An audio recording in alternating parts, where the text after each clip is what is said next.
여러분 안녕하십니까? 오늘 밤 중부지방엔 시간당 100mm에 육박하는 폭우가 예보된 곳이 많습니다. 오늘 뉴스데스크는 중부권을 중심으로 계속되고 있는 폭우 상황을 집중적으로 전해드리겠습니다. 먼저 서울 상황부터 살펴보겠습니다. 서울에선 오늘 도림천에서 급류에 휩쓸렸다 구조된 남성이 숨졌다는 안타까운 소식이 전해졌습니다. 지금 서울 마포대교 앞에 취재 기자가 나가 있습니다. 양소영 기자. 네, 서울 마포대교 남단에 나와 있습니다. 네, 한강 수위가 상당히 높아진 것 같은데요. 지금 상황은 어떻습니까? 네, 지금 서울 지역은 비가 내렸다 그쳤다를 반복하고 있습니다. 비가 잠시 소강 상태를 보이면서 지금은 산책을 나온 시민들도 눈에 띄긴 하지만 제 뒤로 보이시는 것처럼 한강의 수위가 높아진 모습이 오늘 호우 상황을 가늠케 합니다. 서울에는 오늘 종일 많은 비가 내렸습니다. 오늘 낮 12시엔 서울 모든 지역에 호우주의보가 내렸고 이후 서울 동남권과 서남권에는 한때 호우경보로 격상되기도 했습니다. 서울에 내려진 올해 첫 호우경보였습니다. 국지적으로 서울에 많은 비가 쏟아지면서 곳곳에서 피해가 발생했습니다. 서울 관악구엔 오늘 하루 60mm가 넘는 집중호우가 내렸는데요. 오늘 낮 12시 반쯤 도림천에서는 사망사고가 발생했습니다. 80대 남성이 혼자 산책을 하다 급류에 휩쓸렸다 구조됐는데 결국 숨졌습니다. 원래 산책 많이 하는 데거든요. 물이 불어나가지고 지나가는 시민이 신고한 거고요. 할아버지가 물살에 밀려가지고 내려간다고. 서울 영등포구 대림역 근처 도림천에선 행인 25명이 산책로에 고립되는 일이 있었습니다. 하천물이 급격히 불어나면서 빠져나오지 못하다 긴급 출동한 구조대원들에게 1시간여 만에 모두 구조됐습니다. 강남역 주변은 물바다로 변했습니다. 하수구에서 역류한 물이 도로를 덮친 건데요. 사람 발목 높이의 흙탕물이 인도를 뒤덮었고 차들이 물살을 가리며 달리는 상황이 벌어졌습니다. 기상청은 오늘 밤에도 서울에는 1시간에 50에서 80mm의 매우 강한 비가 쏟아질 것으로 내다봤습니다. 서울시는 시내 25개 하천의 출입을 통제하고 위험 수위에 가까워진 도림천과 성북천, 정릉천에는 안전요원을 배치했습니다.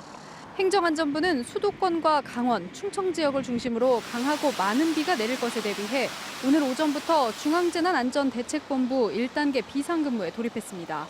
지금까지 서울 마포대교 남단에서 MBC 뉴스 양소연입니다. 이렇게 중부지방에 폭우가 쏟아지고 있는 동안 남부지방에선 지독한 찜통더위가 이어지고 있습니다. 제주는 전 지역에 폭염주의보가 내려졌고 부산에선 오늘 낮 체감온도가 35도까지 올라갔습니다. 이런 찜통더위는 당분간 계속될 거라고 합니다. 홍희표 기자가 보도합니다. 장마가 끝나자마자 맞은 첫 주말, 해운대 해변은 더위를 피하려는 피서객들로 가득 찼습니다. 튜브에 올라탄 채 파도에 몸을 맡기고 물속으로 뛰어들어 더위를 식힙니다.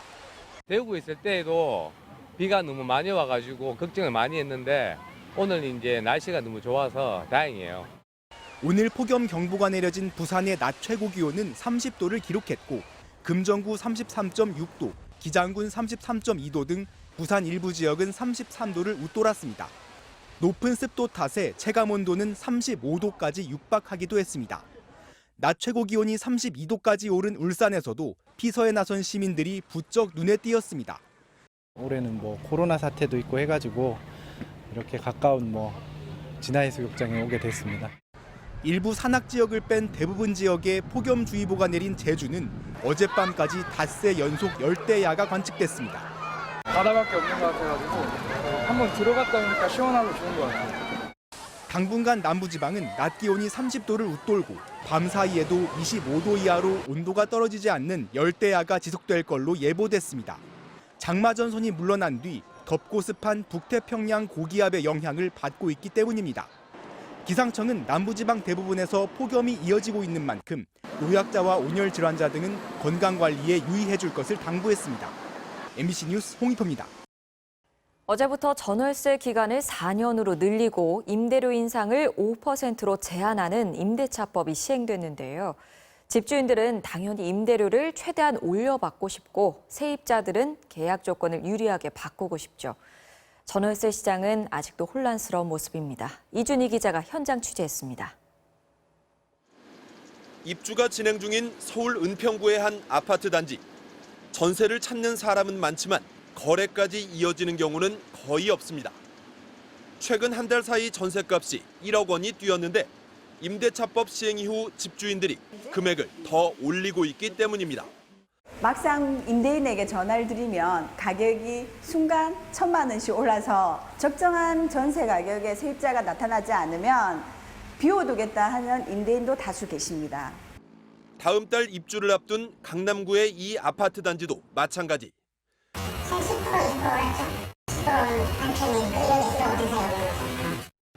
원래 입주 예정 단지들은 대량의 전월세 물량이 한 번에 나오면서 임대료가 주변보다 저렴한 경우가 많습니다.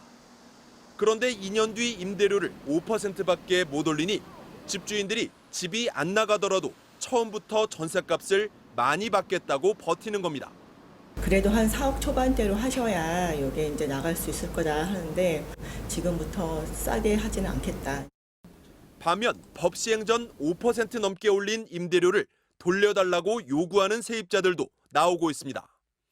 서울 대치동에 사는 이 세입자는 지난달 29일 재계약을 하면서 25%나 올린 반전세 임대료를 다시 조정해달라고 법 시행 당일 공인중개사를 통해 집주인에게 요구했습니다. 연장계약까지 썼는데 법 시행이 되니까 세입자가 연락이 와서 법대로 했으면 좋겠다. 주인분도 어떻게 하냐고 좀 당황스러워하고 있는 그런 상황입니다. 임대인들이 중심이 된 부동산 규제 반대 단체들이 2주째 주말 집회를 열어 임대차법에 반발하고 있는 가운데 다음 주 발표될 수도권 주택 공급안이 임대차 시장 안정에 얼마나 영향을 미칠지도 관심입니다. MBC 뉴스 이준입니다. 북한에서 코로나19로 인한 긴장감이 갈수록 고조되고 있습니다. 평양엔 준봉쇄령이 내려져서 드나드는 게 쉽지 않다고 합니다. 하지만 북한은 아직까지도 확진자는 한 명도 없다고 주장하고 있는데요. 대체 무슨 일이 벌어지고 있는 걸까요? 이남호 기자가 취재했습니다. 북한이 평양에 사실상 준봉쇄령을 내렸습니다. 주요 도로와 지하철역 등 평양으로 들어오는 길목 40여 곳에 방역 초소가 설치됐습니다. 평양행 장거리 버스의 경우 운행 횟수와 시간, 승객 수도 제한하고 있습니다. 평양 주재 외교관들에게는 평양 밖으로 나가지 말고 시내 외출을 자제하며 마스크를 반드시 착용하라는 통지문을 보냈습니다. 조선중앙TV는 코로나 바이러스가 정신병과 치매까지 불러올 수 있다면서 방역에 만전을 기해야 한다는 방송을 하루에도 몇 번씩 내보내고 있습니다. 국가의 안전과 인민의 생명을 보호하는 가장 책임적이고 중요한 사업입니다. 이 사업에서는 그 누구도 의뢰로 될 수 없습니다. 북한은 지난주 탈북민이 월북한 사건과 관련해 코로나 비상사태를 선포한 바 있습니다.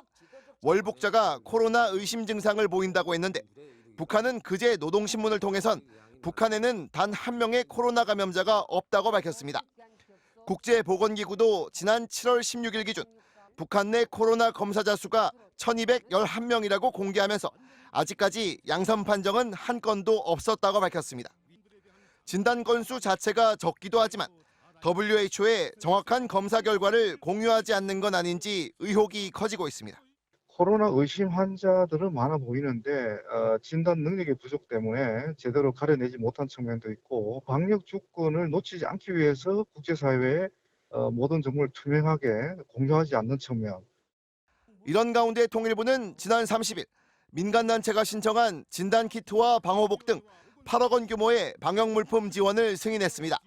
방역의료 협력이 남북관계 복원의 출발점이 될 수 있을지 주목됩니다. MBC 뉴스 이남호입니다.